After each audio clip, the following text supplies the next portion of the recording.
Hello යාළුවනේ ඔයාලත් ලංකාවේ රජයේ අංශයේ රැකියාවක් හොයන කෙනෙක්ද? මොකද රජයේ අංශයේ රැකියාව නිතරම සිත් ඇත්ත ගන්නාසුළු දීමනා වගේම සුරක්ෂිත අනාගතයකුත් අපිට ඇති කරගන්න පුළුවන්.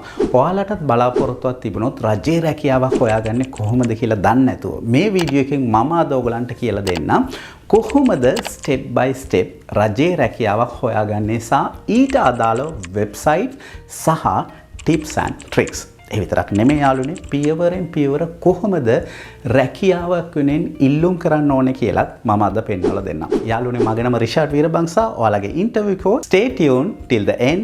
Let's dive into today's lesson. Guys, මුලින්ම අපි බලමු ඇයි රජයේ රැකියාවක් හොයාගන්න උත්සාහ කරන්න ඕනේ කියලා. යාළුවනේ රජයේ රැකියාවල සෑහෙන benefits තියෙනවා. අපි උදාහරණයක් විදිහට ගත්තනම් රැකියා සුරක්ෂිතභාවයක් තියෙනවා. දෙක විශ්‍රාම වැටුපක් තියෙනවා. ඒ විතරක් නෙමෙයි යාළුවනේ, allowances දීමනා සහ structurally career path එකකුත් ලැබෙනවා.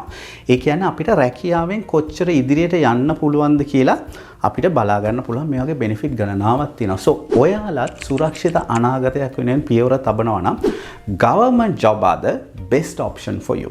දැන් අපි බලමු අපි කොහොමද government jobs openings ගැන දැනගන්නේ. මම අද ඔයාලට ප්‍රධාන වෙබ්සයිට්ස් ටිකක් කියලා දෙන්නම්. යාළුවනේ ඔයාලා නිතරම මේ වෙබ්සයිට්ස් වලට ගිහිලා ඔයාලට මේ job openings, ඒ කියන්නේ රැකියා අවස්ථා පිළිබඳව චෙක් කරන්න සිද්ධ වෙනවා. අපි බලමු එහෙනම් government job portals ටිකක්.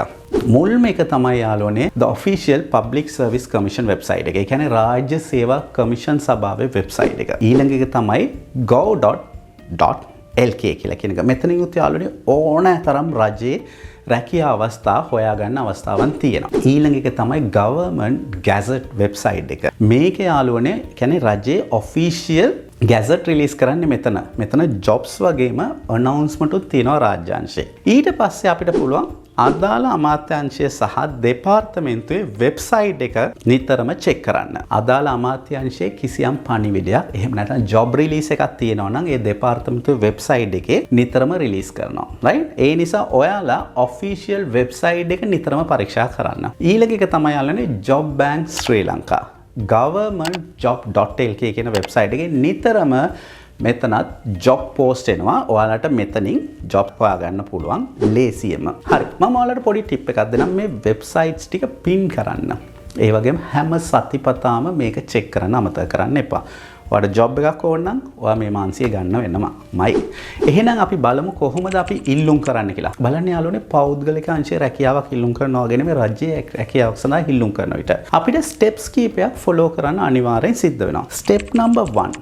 මුලින්ම ඔයා මෙම රැකියාවට සුදුසුද නැද්ද කියලා චෙක් කරලා බලන්න. like ඔයාගේ අධ්‍යාපන සුදුසුකම, ඒ වගේම ඔයාගේ experience එක, පළපුරුද්ද, ඒ වගේම ඔයා නියමිත වයස. හැම රජයේ රැකියාවක් වෙනුවෙන්ම වයස් කාණ්ඩයක් අනිවාර්යයෙන්ම categorize කරලා තියෙනවා. step number 2.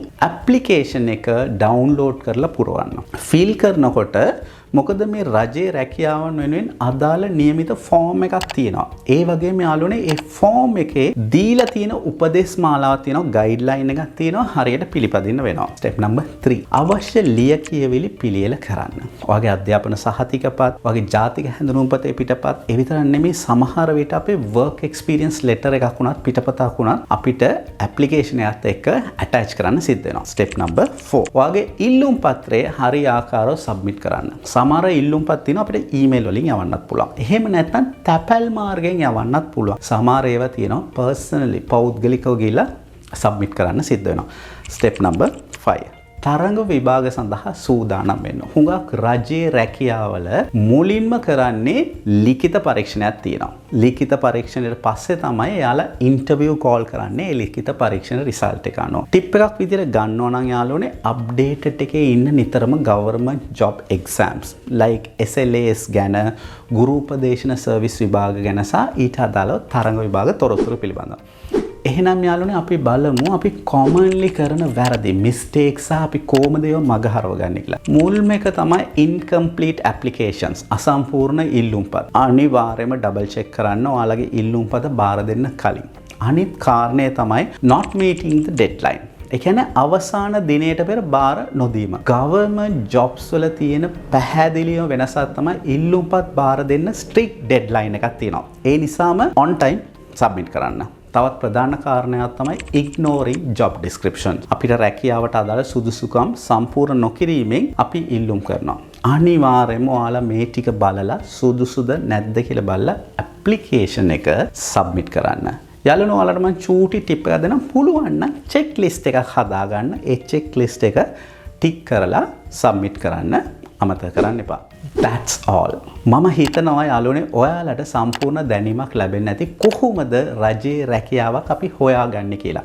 හොයාගත්තා නම් අපි මොනවද කරන්න ඕනේ ඒ වෙනුවෙන් ඇප්ලයි කිරීම සහ අපි වළක්වා ගත යුතු කරුණුත් මම අද පෙන්නලා දෙනවා. මම හිතනවා මේ වීඩියෝ එක හුඟක් උපකාරී වෙනවා ඇති. ඒ නිසාම please don't forget to comment, like and subscribe for more career tips. ඔයාලා මොනවා හරි ප්‍රශ්නයක් තියෙනවා නම් මගෙන් දැනගන්න අවශ්‍ය comment section එකේ mention කරන්න. Best of luck for your job searching. Take care and bye bye.